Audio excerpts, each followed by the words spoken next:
everybody. This is our second Humanity versus Capitalism podcast. Our topic for today is going to be Edward Bernays, who was somebody that Zahir referenced in our first podcast. And he's somebody that I think a lot of people still, the name is not very well known, although he is a hugely important figure in the shaping of our society and world today. He's the guy that essentially created the whole idea of, or the whole art and science, you could call it, of public relations. He actually titled it himself propaganda. He felt himself to be a very effective propagandist, and ultimately his ideas, which as we'll find out, came from his uncle Sigmund Freud of all people.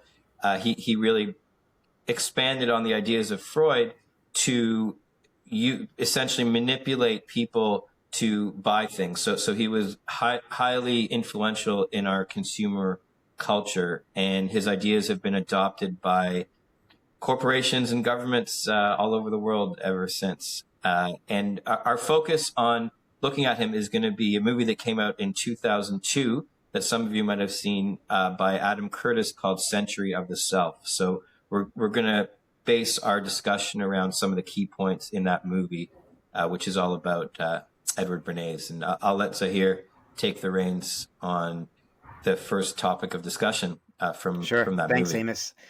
You know, it's interesting. When I first came across his name, he was someone that I had never, ever heard of. And the influence that Edward Bernays has had in society since the 30s it cannot be overstated.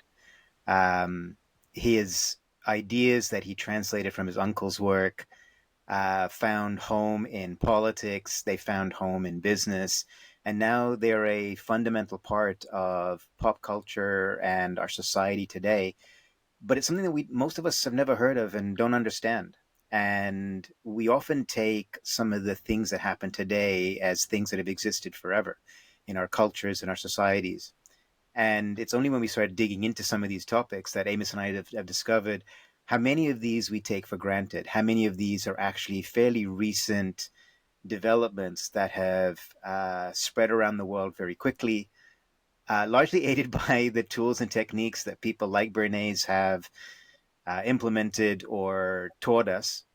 And I think it's really interesting to see these characters that have shaped the way in which we think about the world today. Yet, for the most part, most of us in school and as we're studying are learning about battles from 500 years ago and not learning about the ways in which the last 50 or 60 years have completely transformed our societies. So I'm excited to talk about Bernays. I think it'll be an interesting one. The first part on this is to talk about this idea that Adam Curtis talks about in his documentary about engineering consent. And just hearing the words, it gives me the creepy crawlies. But what it really is, what he's talking about is how they've used these techniques to lead us down a path where we're making choices that we don't really understand. Here's an example of some of the work that Bernays has done that most of us are unfamiliar with. In 1928, he released a book called Propaganda. Amos mentioned that before. In it, he distilled all the ideas from his uncle, Sigmund Freud, into a bit of a handbook for how to engineer consent in public opinion, how to shape it, how to influence it. And he got a chance to try it out really quickly. In 1929, he was instrumental for a marketing campaign called Torches of Freedom. And the idea at the time was to encourage women to smoke. Back then, less than 5% of the population of women smoked. It was considered taboo, unhealthy, dirty, a really nasty habit that only men had. And Edward Bernays, with some of the tobacco companies, realized that they were missing out on half the population. And so what they decided to do was create a campaign that featured prominent women, single, independent women throughout North America in these ad campaigns. And the idea was to show them in settings that implied freedom, independence, and all those things. And what they were trying to do was tie cigarette smoking to this act or demonstration of being independent, of being self-sufficient, of being free. And in that, they created this storyline that said, if you wanted to be a strong, free, independent woman, you probably needed to smoke. And what that did was it took smoking in the female population from 5% or less to 33% in just a matter of years. So that's the power of propaganda and Wow. engineered consent in our Yeah. society. That is really so telling, and it's so interesting that his first real commercial success, if we'll call it that, because he had done some stuff previously that weren't necessarily tied to pure commercialism, but it's so interesting that the first his first big success is cigarettes, right? Which now, not only women but men and everybody else feels is not a cool thing to do anymore in public, and certainly not in private.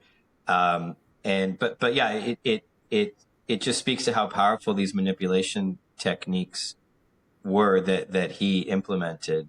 And then certainly, with the tobacco companies, as we move forward in the 20th century, I mean, think about the unbelievable power that they exerted in terms of the population, and essentially getting billions of people, I think we can say probably worldwide, addicted to these products. And it took such a huge pushback to eventually reverse that, right? But yeah, I remember seeing in the film that one of the things he did was he did a campaign with Lucky Strike cigarettes, and they had the cover of Lucky Strike was green, right? And that was considered to not be a very attractive color for women to wear, specifically at that time. So what he did is he started a campaign in conjunction with some fashion companies to get green to be like the new hot color of the year. This would have been in the late 20s. And all of a sudden you have all these women, and some of these women were quite famous, wearing this green that was the exact same shade as the Lucky Strike. And this is like this subconscious manipulation. And then, these women started to see that green of the Lucky Strike and think, oh, that's such a fashionable, hip color. And that became part of the appeal of smoking that cigarette. That's a great piece of detail, So Amos. really, I totally forgotten about that. That's it's so telling how little simple things like that, colors, sounds, smells, so many things that are part of marketing today, owe their place to some of these ideas that were tested and refined throughout the kind of 30s and 40s and 50s. And we're still seeing them today. Yeah. And I mean, they're think still that, deeply embedded in all our things today. Like if you think about how certain products, whether it's phones or apps or things like that, are marketed as this is what you need right. to be happy or free or independent or whatever the things are that you're looking for. And it's the tying of a certain desire with a product that's going to fulfill that desire for you. The birth of it was largely in these kind of products or these ideas.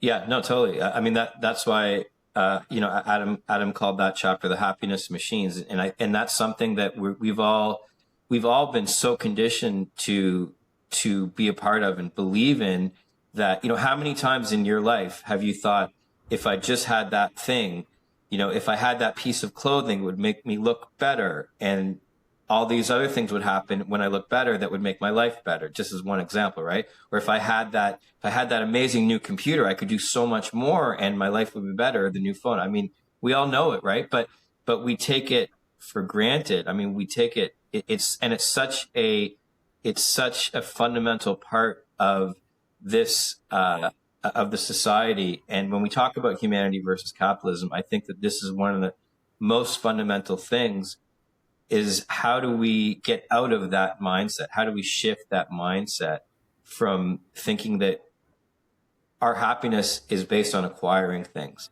right? And acquiring the right things, the things that we've been told are going to make our lives better, right? How do we shift away from that? Anyways, we'll get to that. I think near the end of the podcast, we're gonna speak to that on Yeah. some practical levels. But It really, yeah, it really um, opened up a window for me, or a door, like, or even took out a whole wall in a way of how I thought about what I needed in life. Listening to this, watching this, yeah, reflecting on it, and thinking about all the ways in which I had, in some ways, blocked my path to being happy and free by taking on these desires, these wants that were masquerading as needs now, because I suddenly, and I remember this viscerally, like you were mentioning, like I needed the latest MacBook to do my work. I couldn't fathom being right, on an older yeah, version, and I needed the latest phone, and I would buy expensive suits and all these things, and I was stuck in this cycle of expensive house, expensive car, all the trappings, and in a way, they felt like the rite of passage for success. I had taken on all these trappings as a way of demonstrating, maybe to myself, maybe to people around me, that I had taken what I'd been given and I'd made something more of it. And it really made me pause to go, why did I feel I needed to do that? Where did this need in me come from to want to demonstrate my worth in this way? Like, did I feel a lack of self worth to begin with?